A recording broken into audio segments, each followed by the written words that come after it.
নমস্কার, আমি সচ্চিতা সেন। আজ আমরা এসেছি পশ্চিমবঙ্গের পুরুলিয়ার এক অজপাড়াগা গিয়ে। এখানে ঘটে চলেছে এক অবিশ্বাস্য ঘটনা। একজন চাষি সম্পূর্ণ অভিনব এক পদ্ধতিতে কুমির দিয়ে চাষ করছেন ধান।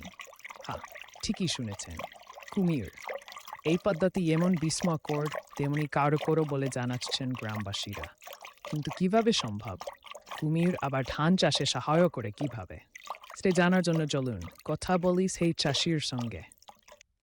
তো খুড়া, এই যে তুমি চাষ করছো আজ এই বছর কুমির নিয়ে, তো এটা সম্বন্ধে কিছু বলো টুকু আমাদেরকে।